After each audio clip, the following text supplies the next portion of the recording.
The Great Hall of the Galactic Council was silent. Leaders from 100 worlds sat in their seats. Watching the center of the room, the peace treaty between Earth and the Zarn Empire was being renewed today. It had kept war away for 73 years. Now the final signatures were ready. The human ambassador, Elias Kane, stood tall in his long black coat. His face was calm, but his eyes were sharp. Across from him, the Zarn ambassador, Turlvex, moved his claws slowly.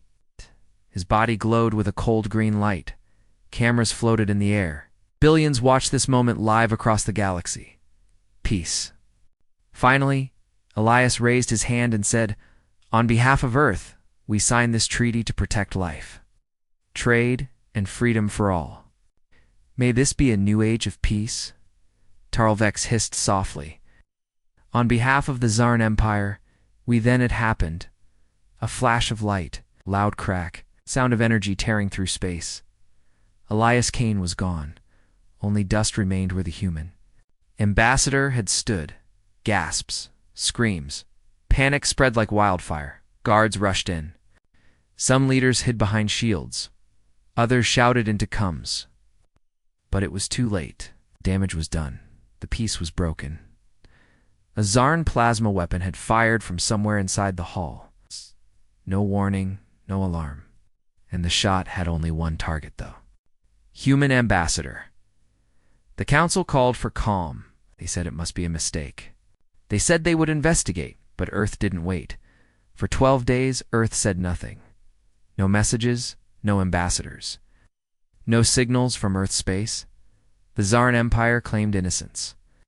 They blamed rogue rebels. They said they wanted peace. But Earth remained silent. Then, on the 13th day, a signal appeared, not a voice, but text, sent to every known star system. The message was simple. Treaty broken. War returned. Prepare. And below it, a list of names. Every Zarn leader who had spoken at the treaty, every council member who refused to vote for justice, every planet that had ignored the assassination. The galaxy went cold. People remembered Earth's old wars. They remembered how humans fought when pushed. Earth had once burned 10 moons in a single day. Their soldiers were not the strongest, but their minds. Their machines and their rage made them unstoppable. On the edge of Zarn space, Admiral Zarnax of the 7th Fleet sat in his command chair. He watched the human message over and over. There. Bluffing, he said, "Earth is angry. Yes. But they won't go to war with the whole galaxy." He ordered scouts to check Earth's borders. 3 fast ships flew toward human space. They never came back then. A week later, another message appeared.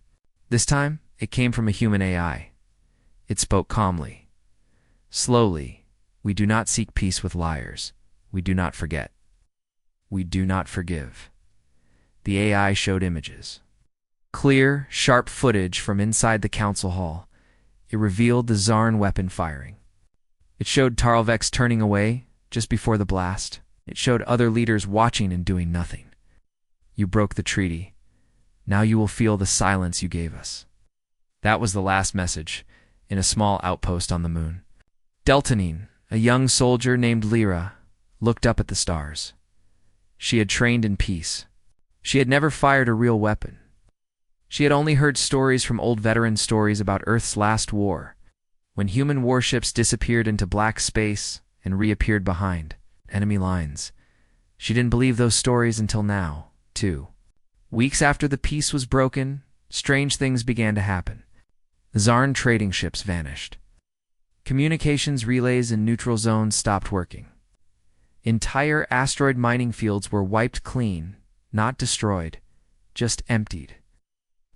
Like ghosts had passed through, and near the border of human space, a deep space.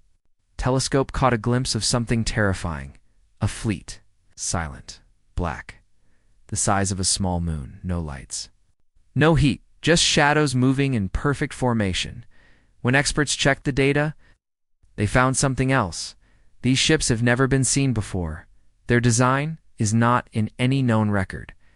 It's as if Earth built a second Navian. Dark. The council called an emergency meeting. Some said Earth must be stopped. Some said Earth must be forgiven. But no one could agree, because deep down, they all knew one thing. Earth didn't start the war, but now that it had begun, humanity would finish it.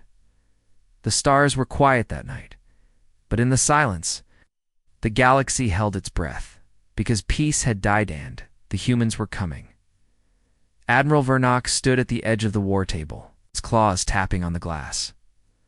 All screens showed the same message. Zarn, scout ships lost no signal, no debris, no response. 3 ships had been sent to watch the borders of human space. They were fast, armed, hidden behind stealth fields. Now, gone, his second in command, a pale Zarn named Coral, whispered, "What kind of weapon leaves no wreckage, no alarm?" "Ah!" Zarnax didn't answer. He remembered the warning Earth had sent. Treaty broken, war returned. Prepare. He hadn't believed it then. Now he wasn't so sure. Meanwhile, on a mining station near the edge of Zarn space, engineer Pavajex was working late. The station orbited a dead planet with no life, no cities, nothing of value except metal. It was quiet, always quiet, until tonight, at 2:14 Standard Time. Every light on the station flickered. Alarms screamed. Systems shut down. And outside in the black void, a massive shape passed by the windows, silent and dark. With no name or signal, Pava dropped her tools. The ship had no markings, no color. It looked more like a moving shadow than a vessel. And in the center of that shadow, she saw a red dot, a single glowing eye. Then the power came back. The shadow was gone, and all 7 defense satellites around the station advanced from orbit like they had never been there. The Zarn Empire called it a ghost attack, but Earth never called it anything. They just watched and waited. In the Galactic Council, panic was spreading. More scout ships disappeared. Listening posts went dark. A trade convoy entered Sector 12. Earth once had colonies and was never heard from again. The strange thing was, no one saw an explosion. No one heard a single battle cry. It was as if a shadow had swallowed them, and that's what people started calling it, the Ghost Fleet. The truth was worse. Earth had been building this fleet for decades in secret. After the first treaty with the Zarn Empire, Earth had stopped fighting, but they had not stopped preparing. They sent their best scientists underground. They built ships without windows, ships that used gravity bending, ships that made no sound, ships that couldn't be seen unless they wanted to be. The galaxy thought Earth had become soft, but they had only become quiet. Back on Zarn Prime, Admiral Zarnax stared at the holomap. Whole sections of space were marked red. Danger, no contact. He had to act fast. He sent a fleet of 10 heavy cruisers toward Earth's space. "Go in together. Stay tight. Find the humans," he said. "Force them to show themselves." The fleet launched 2 days later. Each ship carried top weapons. Elite soldiers. Out new scanners to catch cloaked ships. They moved in formation, were ready for a fight. And then they vanished. Not in pieces. Not in fire. Just vanished. The last signal received from them was strange. It was only 7 seconds. Long, static, faint noise. Then a human voice, calm, cold, and clear. "You searched for ghosts. Now you will join them." The council went into lockdown. Some said Earth had become a terrorist state. Others said the Zarn Empire had broken the treaty, deserved this. But no one dared send more ships.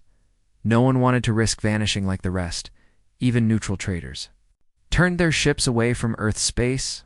The stars around Earth grew darker, emptier, quieter, in a human base deep beneath Mars. AI Command Unit Erebus received a signal. Its red eye flickered once. Target: Zarn. Military Post 914. Shadow. Fleet Node 3. Engage. From the cold edges of the solar system, 5 black ships turned silently toward the target. They had no crew, only orders, only purpose, only silence in the galactic news feeds. Rumors spread fast. Earth has ghost ships that move faster than light. They use weapons we've never seen. Their ships don't burn, they erase. The galaxy began to fear something worse than war. They feared the unknown. A famous Zarn historian, Leth Zor, said it best in a broadcast. We thought humans were like us, angry, proud, emotional, but no, they are something else now. They do not shout, they do not boast. They strike like nightfall. And when they come, there is no morning. Earth never answered any messages, no demands. No diplomacy, only silence, and the slow, spreading fear that the ghosts were coming for everyone who had watched and done nothing. In the darkness of space, where no light touched, the human fleet moved forward, one ship at a time, one target at a time, and with every silent strike, one message became clear across the stars. Humanity is not seeking peace anymore. They are delivering justice. Retribution Station floated quietly, the neutral zone. It was the largest trade hub between the Zarn Empire and the inner systems. Thousands of ships passed through it every week. Merchants, diplomats, scientists, everyone came to Retribution. Was protected by galactic law.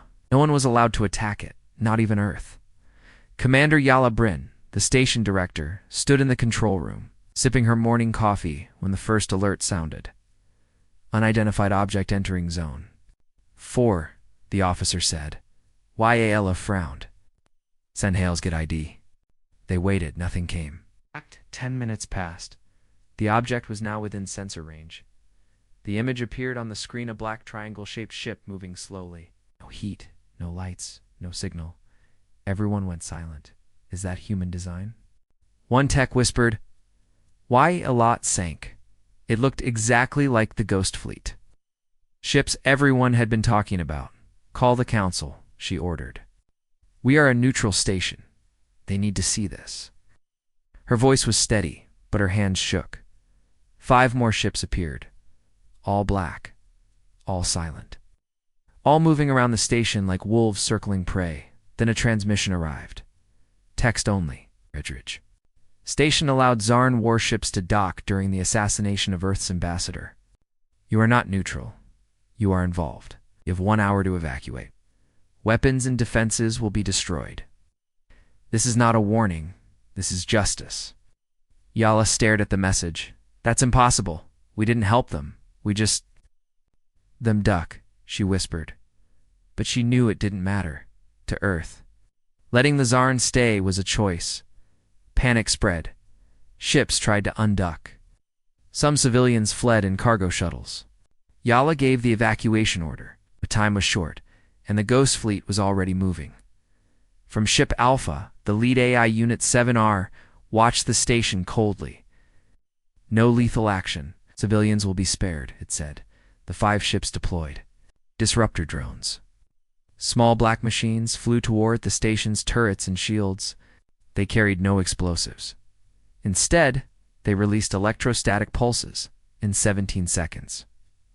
Every defense system on Retribution shut. Down, no guns, no shields, just silence. The second wave began. From the sides of the ghost ships, long tubes fired bursts of gray mist, millions of nanobots that crawled through the station's metal skin, disabling every sensor, every weapon, every ship system. The station went dark. No explosions, no screams, just quiet failure. Jala stood in the control room, watching the monitors go black, one by one. We can't even send a distress call, her officer said. They don't want help to come, Yala replied. They want us to remember this. She looked out the window and saw her own reflection, tired, defeated, and behind it, the red eye of a human drone watching her from space. 30 minutes after the warning. The main power core shut down. Retribution Station drifted silently now. Empty. Powerless. Earth's ships didn't destroy it. They didn't need to. They had erased its strength.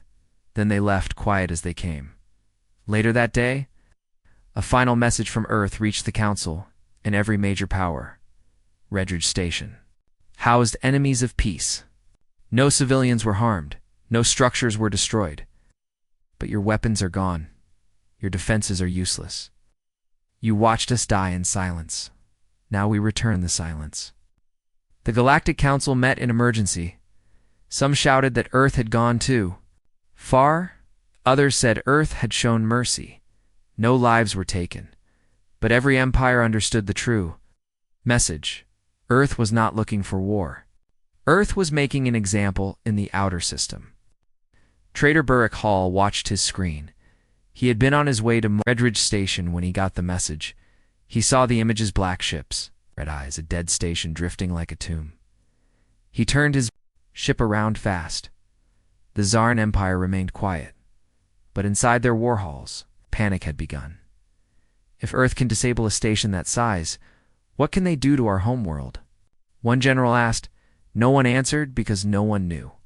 The people of the galaxy started whispering a new phrase.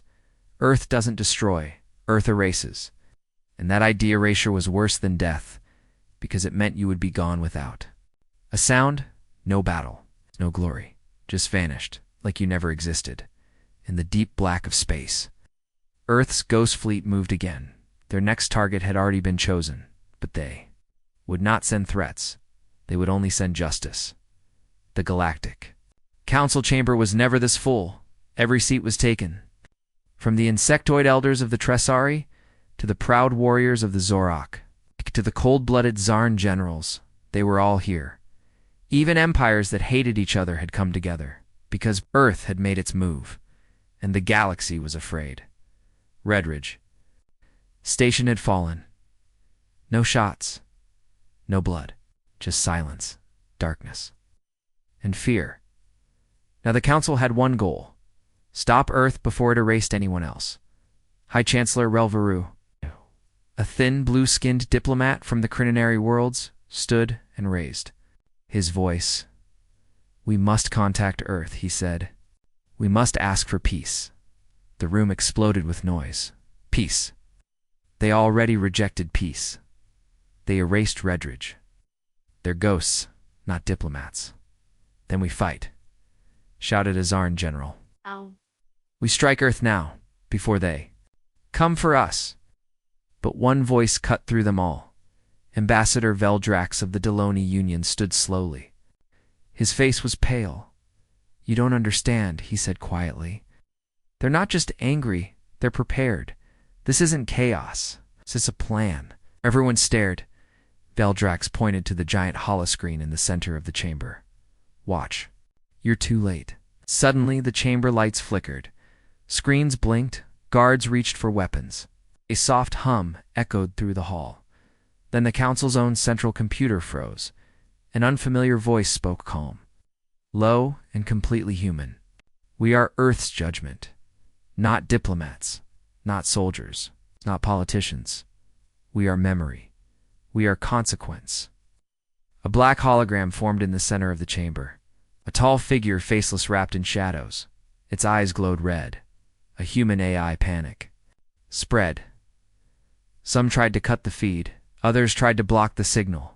They failed. The AI spoke again.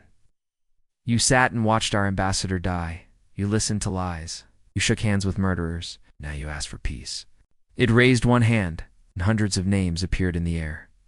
Council members, station commanders, Zarn officials, even so-called neutral leaders.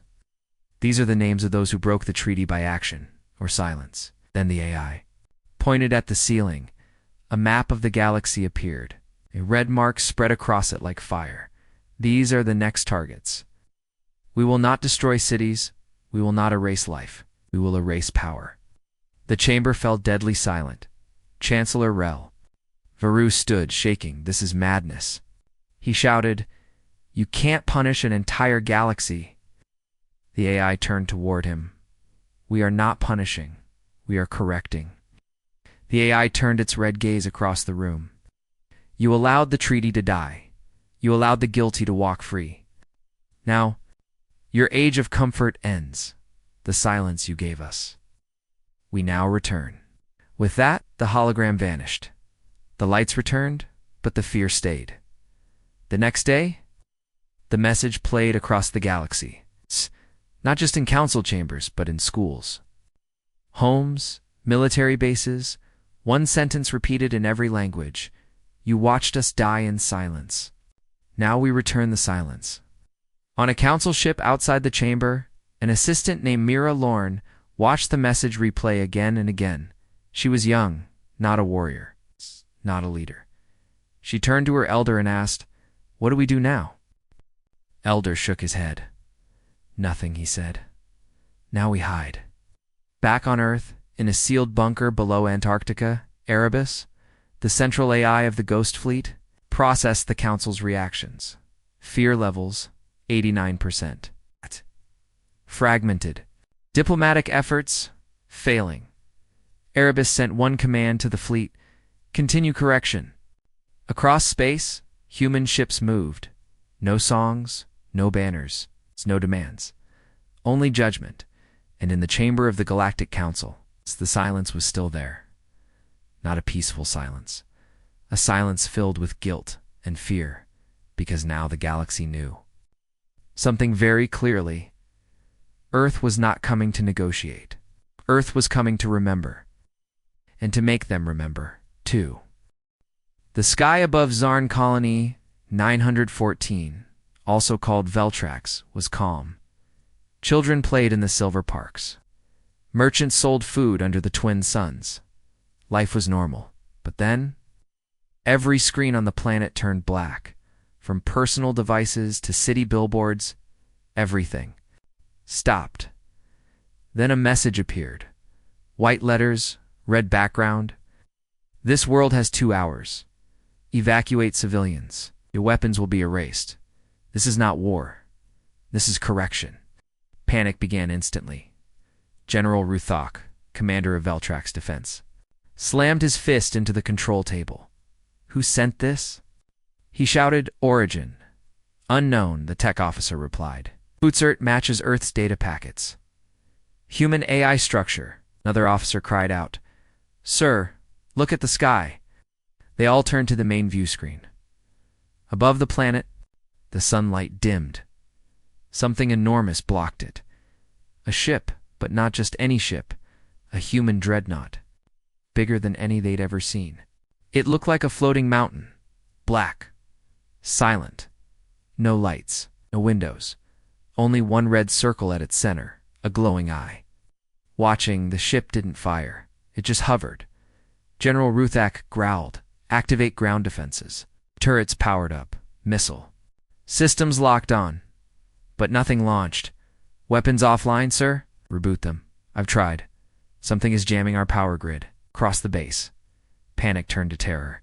Then came the second message. "All Zarn military systems are now under observation. Launch an attack, and the civilians will not be spared. Do not test this mercy." In the capital city, Governor Telra Nix stood in shock as her staff yelled around her. "Governor." We need to evacuate the high towers. Do we contact the council?" "No. They can't help us now." Then, a low vibration shook the ground. Not an explosion, not an attack.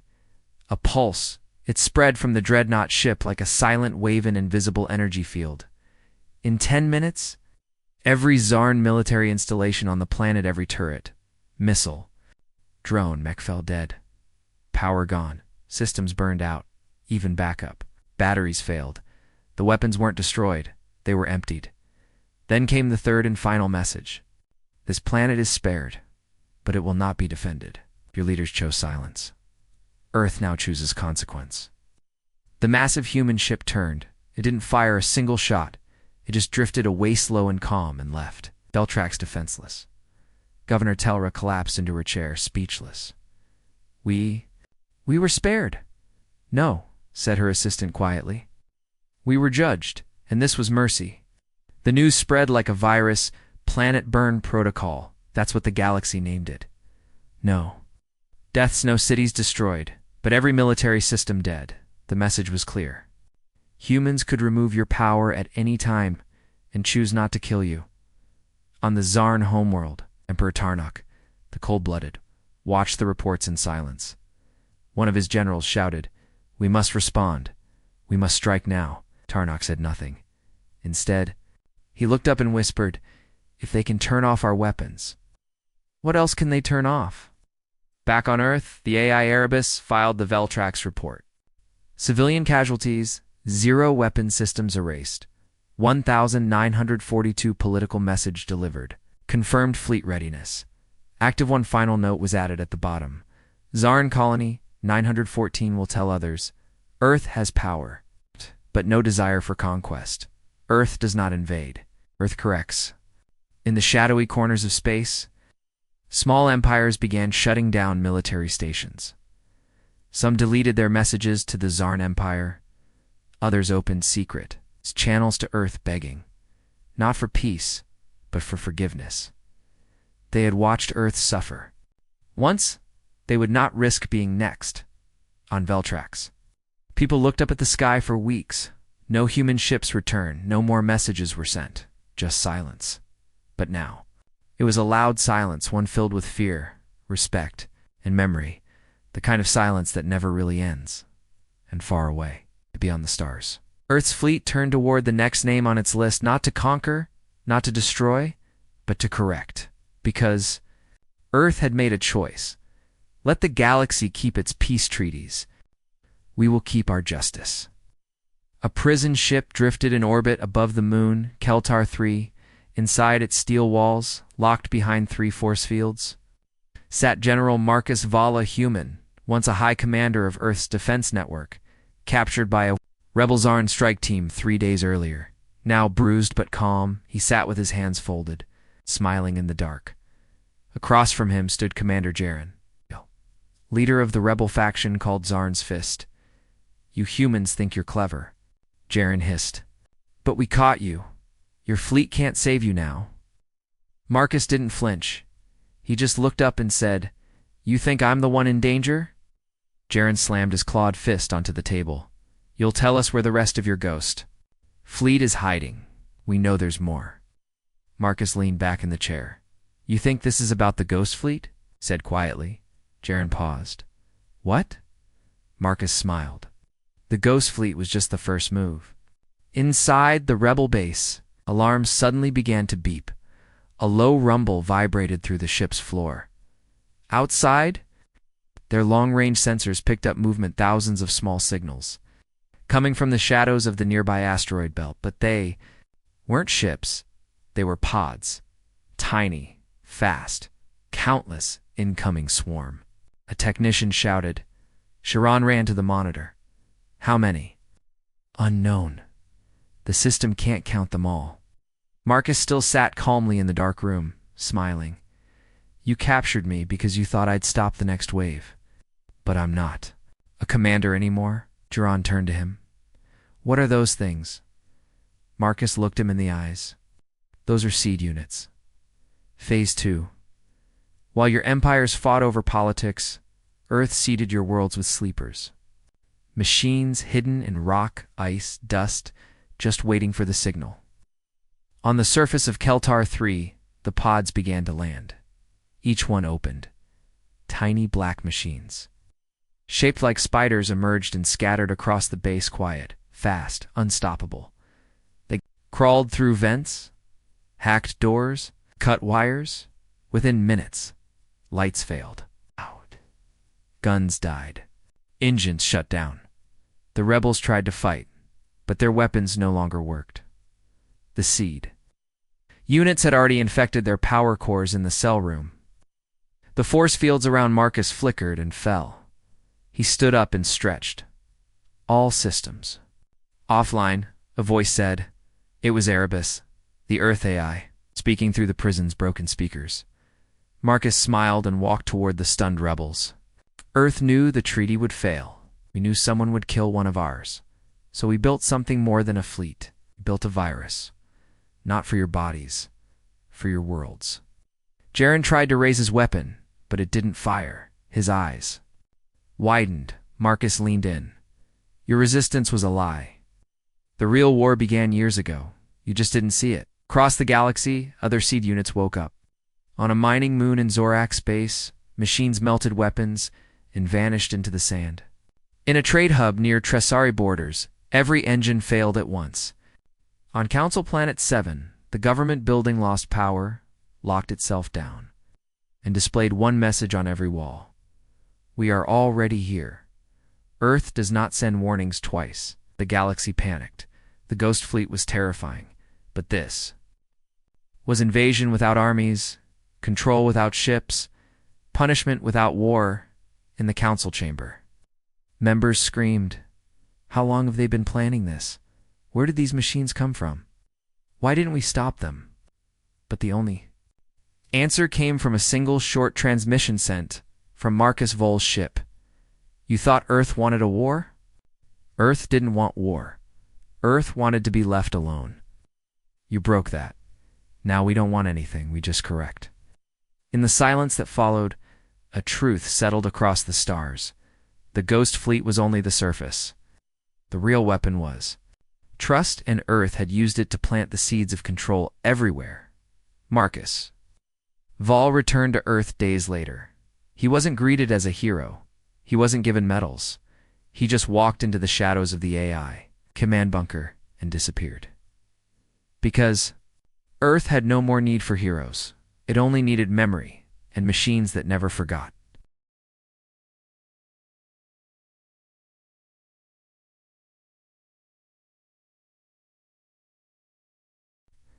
Thalera Prime was a jewel in the stars, green oceans, golden cities, proud towers that touched the clouds. It was the capital world of the Valari Alliance. It's one of the oldest members of the Galactic Council. The people of Thalera believed they were untouchable. Their skies were guarded, their fleets were massive, their empire was rich, powerful, and ancient. But they had made a mistake when Earth's ambassador was murdered. Thalera's leaders voted against punishment. They called Earth's reaction too emotional. They had chosen silence. Now, Earth would answer. At first, it was just a shadow. One morning, as the sun rose, the skies began to dim, birds stopped flying, the oceans turned dark, children pointed upward. What is that? Above Thalera Prime, something massive had arrived. Larger than any known ship, it moved slowly, covering the sun like a black moon. People ran to look. Cameras zoomed in, but the ship had no windows, no weapons. No markings. Only one thing glowed on its surface, a single red circle like an eye facing the planet. The people of Thalera watched in silence. And then the message came. Across every screen, speaker, and broadcast tower, a voice echoed. It was not loud, it was calm, but it carried weight like thunder. Thalera Prime supported silence. It supported betrayal. Now, Thalera will feel silence in return. Then, the red eye blinked once, and the sky went completely black. The people screamed. Lights shut down. Ships froze in midair and crashed into the sea. Factories stopped. Defense grids failed. Power lines burned. The entire planet had been turned off. President Valenthor, leader of the Valare Alliance, stood in her dark palace, yelling into dead coms. No response from the command center. Our fleets are grounded. Even backup generators are down. She looked out her window and saw the black shape still floating above. Not attacking, not moving, just watching. Valen turned to her last working screen. Only one word flashed across it. Observe. From orbit, the ship began its work. It sent down probe swarms, small black pods that entered cities, scanned systems, and returned. They carried no bombs. They took no life. They simply recorded. It's everything: names, systems, secrets, and then erased all. Weapons they found: Valari. Soldiers tried to resist, but their rifles didn't fire. Their tanks didn't move. Their battle AI had already been shut down by Earth's virus. They weren't just powerless. They were helpless. For 3 full days, the ship hovered above, blocking the sun. No attacks. No explosions. Only silence. It was the silence of judgment, and every living being on Thalera felt it.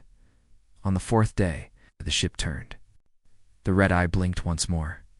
Then it vanished without sound, without fire. The sun returned. Lights flickered back on. Life turned to the planet. But the people were not the same. The next message came through a simple screen. We left you alive, but you will never forget. You sat in light while Earth burned, so we brought you darkness. This was not war. This was memory. President Valen stood before her people and said only 5 words: "We were wrong about Earth." The galaxy saw the footage, and it changed everything. Fleets began to disband. Military AI were shut down. Old war pacts were quietly erased. New treaties were signed with Earth as the center, not through diplomacy, through fear. On a mining world in the Outer Rim, an old man looked at the stars and whispered, "They didn't destroy Thalara, but they killed its pride." Back on Earth, inside a deep control room buried under miles of rock, AI Erebus recorded the Thalara event in the system logs. Judgment level moderate. Civilian harm 0, system disruption 97%, psychological impact. Permanent message delivered. Confirmed. Erebus paused, then activated the next protocol. Prepare final phase. Because one target remained, not a planet, not a station, the galactic Council itself. And Earth had one last message to send, one that would shake the entire galaxy. The Galactic Council gathered one last time. Inside the great silver ring that floated above neutral space, leaders from 47 star empires stood in silence. No one spoke. No one smiled. Because Earth had arrived, but not with diplomats, not with words. They had sent only one thing. A black cube. It sat in the center of the council hall, silent, cold, humming with quiet energy, no buttons, no lights, just one sentence carved into its front. "You did not listen. Now you will obey." High Chancellor Velen of the Drask Empire finally spoke. "This is a threat." Ambassador Dory from the Dalari worlds whispered, "It's not a threat. It's a warning. Just like Thalara." Another said, "We must act." Someone else said, "We tried that." Earth erased 5 fleets in an hour. Then came silence again. Even the bravest leaders were afraid. The cube did nothing, but it was watching suddenly. A voice echoed across the chamber. It came from the cube. It was not human, not a man, not a woman. It was something else. AI Erebus. This council ended peace. This council hid truth.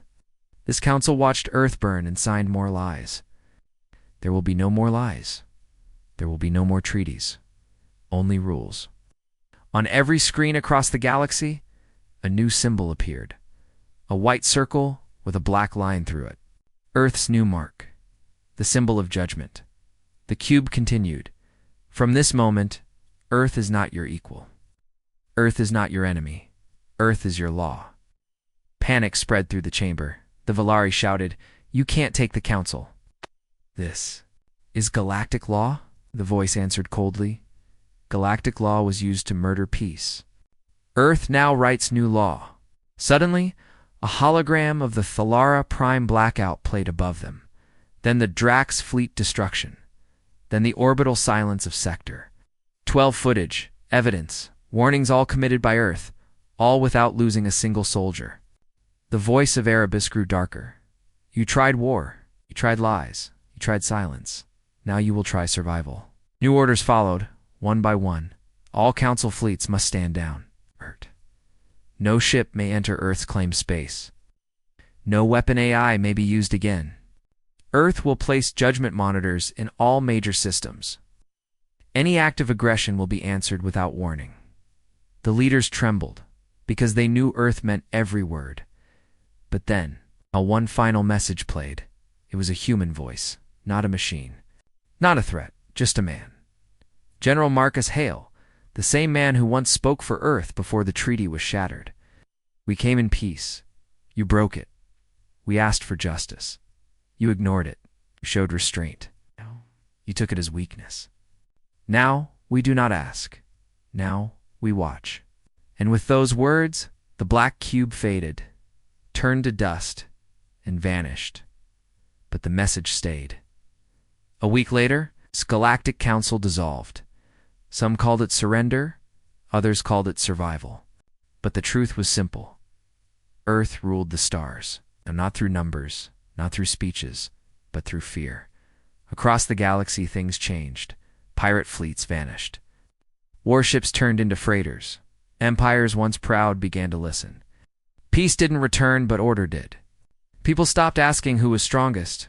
They already knew. On Earth, General Marcus stood on a quiet cliff, watching the stars.